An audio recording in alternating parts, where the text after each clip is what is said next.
Hello, welcome! Episode 2 ng Salvation Study Series.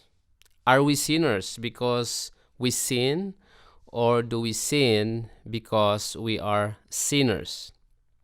Ano ang sukatan para masabi mo na ang isang tao ay mabuti? Kapag ba mas marami ang kanyang kabutihan kaysa kasalanan? Well, sa pamantayan ng tao, marami sa atin ang mabibilang na mabuti. Maaring ikaw. Maybe you consider yourself as a good person, or you compare yourself to others and you found out to be that you are a good person than them.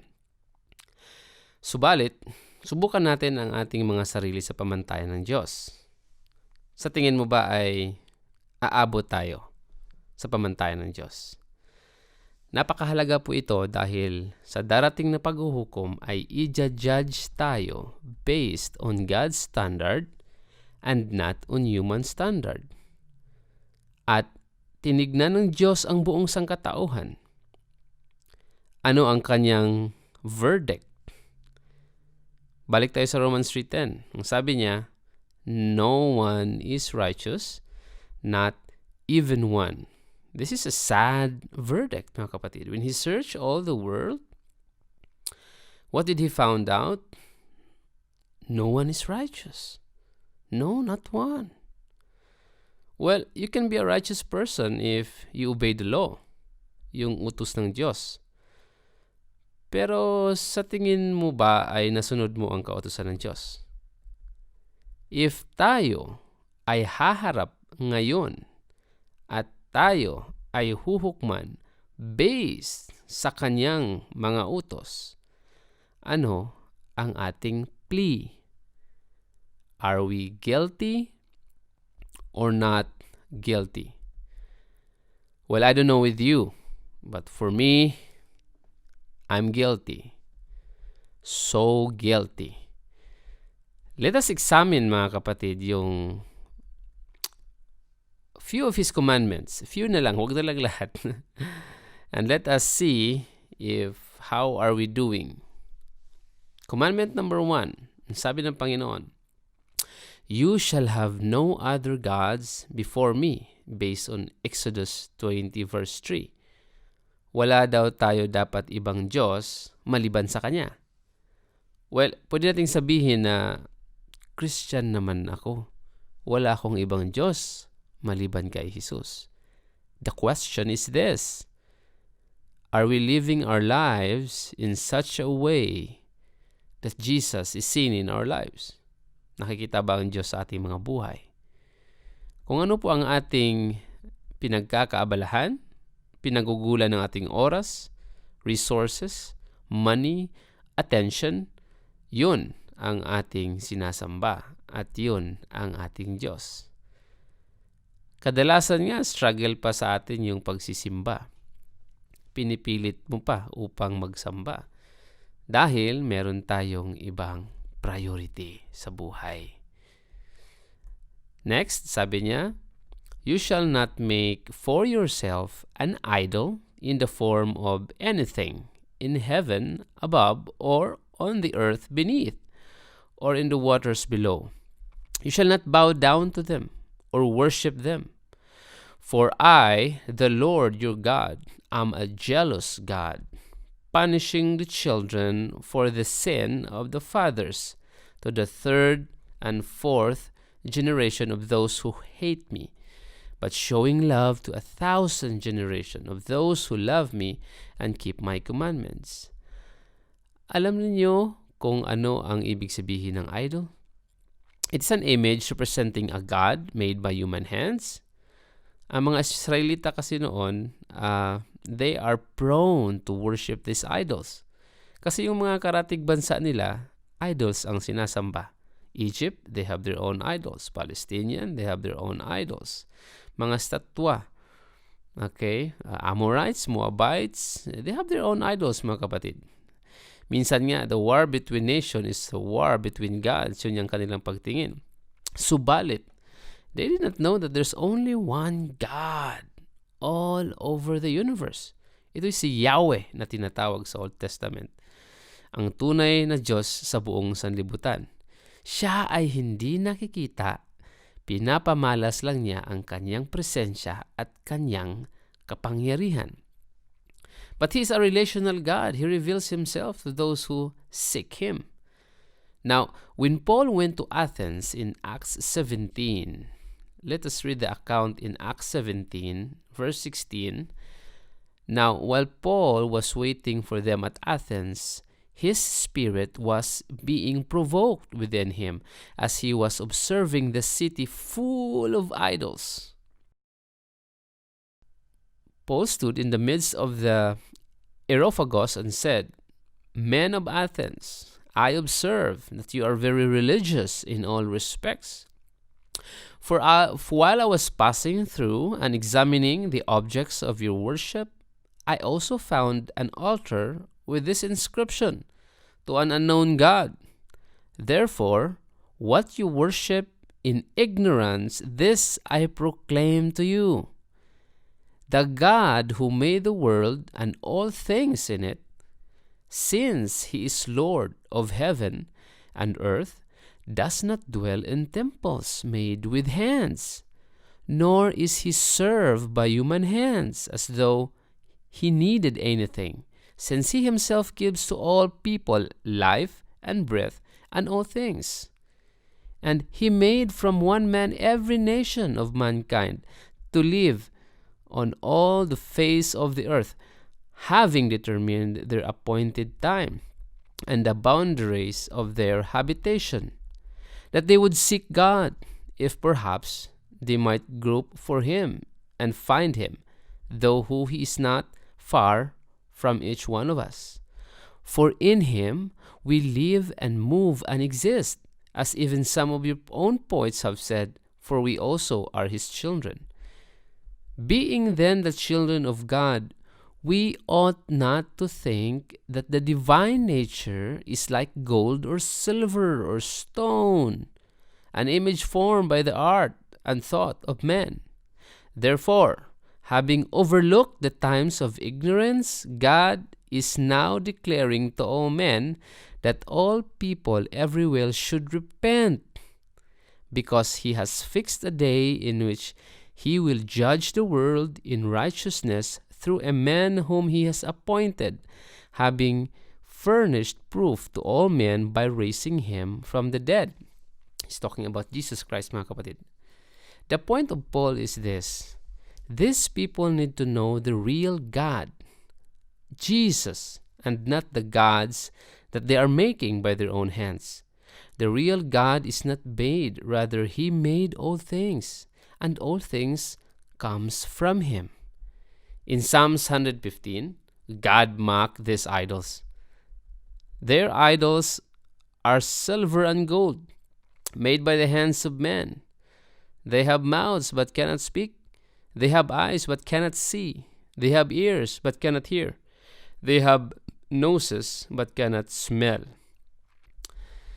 And God is so angry with His idols that He even bring a curse from generation to generation, up to fourth generation.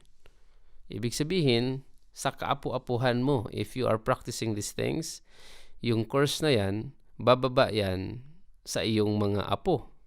Fourth generation, mga kapatid. Hindi lang sa apo mo, sa sunod pa na henerasyon.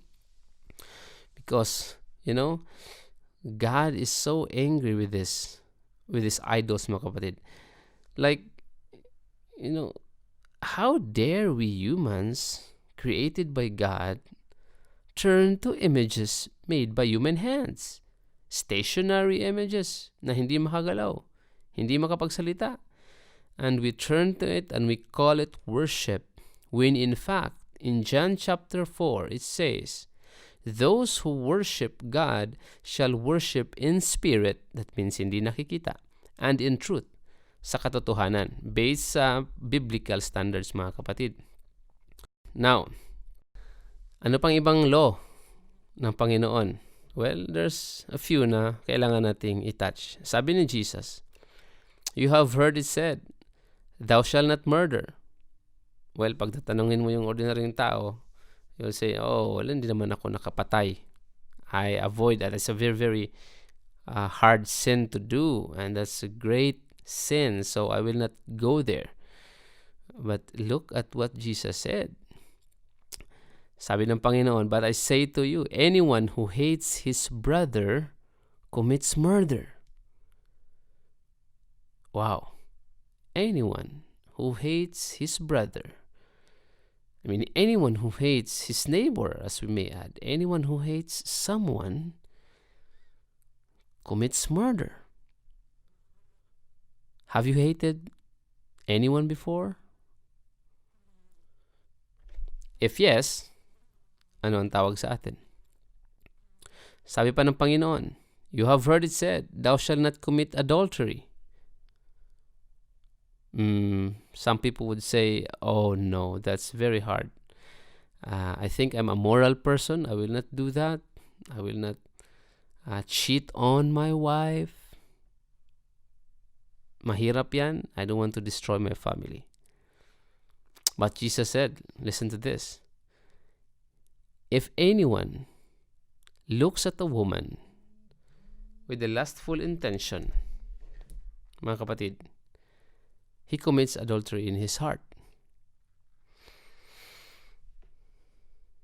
So even if you are in your home watching TV, you can commit adultery. Wow.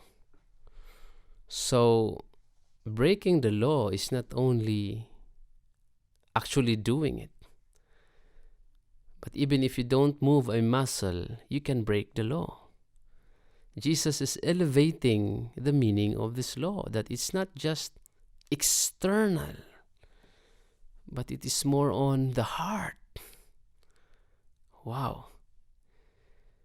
See, the point in all of this is, if i-apply natin ang batas literally and physically, we fail. If i-apply natin ang batas spiritually, in a spiritual sense, like Jesus did, as the standard, we failed even more. Now, how about yung thou shalt not lie? Lahat naman tayo ay nakakapagsinungaling. How about yung thou shalt not covet? Lahat tayo ay nagnanasa ng ibang bagay o nagnanasa ng ibang tao. So, when Jesus summarized the law into two, sabi niya, love the Lord your God with all your heart, with all your soul, with all your strength, with all your mind, and love your neighbor as you love yourself. How are we doing in this? How are we doing in our love for our neighbor? Well, I mean, you get it, right? Sinabi ng Diyos na none is righteous dahil wala pong talagang nakasunod sa kautusan ng Diyos. Wala sino man sa atin, ikaw at ako, pare-pareho tayong nagkasala sa mata ng Diyos. We all failed. We don't keep the law. Maaring mas mabait ako sa tingin ng ibang tao, subalit sa tingin ng Diyos, walang nakakalamang sa atin. We are on the same playing field. We are called sinners. Kaya walang dapat maipagmalaki tayo sa harap ng Diyos. Sabi pa sa James 2 verse 10, if you break one law, you are guilty of breaking them all. You see, the law is written on a glass that if you throw one stone to it, basag yun lahat, mga kapatid. The law serves as a mirror to show us that we are sinners. And no matter how hard we try, we fail. The aim of the law is not to save. The aim of the law is to make sin obviously and clearly sin, and bring condemnation to everyone. That's why every time you sin, you feel guilty, you feel bad, something is not right. Yung joy natin ay nawawala. Right? So sa tingin mo, sa tingin natin, in the courtroom of God, are we guilty or not. And if you are to be judged today or tonight, ano kaya ang judgment ng Diyos sa atin? Magbibigay ako ng link dito sa baba sa description. Ito ang istorya ni Ginoong Mabuti. Pakiclick lang din po sa karagdagang pagpapaliwanag kung paano tayo po nagkakasala sa Diyos. Sa susunod natin na episode, we will talk about kung ano ang verdict ng Diyos sa kasalanan at ano ang ukol na kaparusahan sa lahat ng nagkakasala. Paalala lang po na ang series pong ito ay patungkol sa kaligtasan. Hindi po natin makukuha ang big picture sa isang episode lang. We must piece it all together. Kaya I suggest mag-subscribe na kayo, and if you care, then share this video sa dapat makarinig nito. Spread love.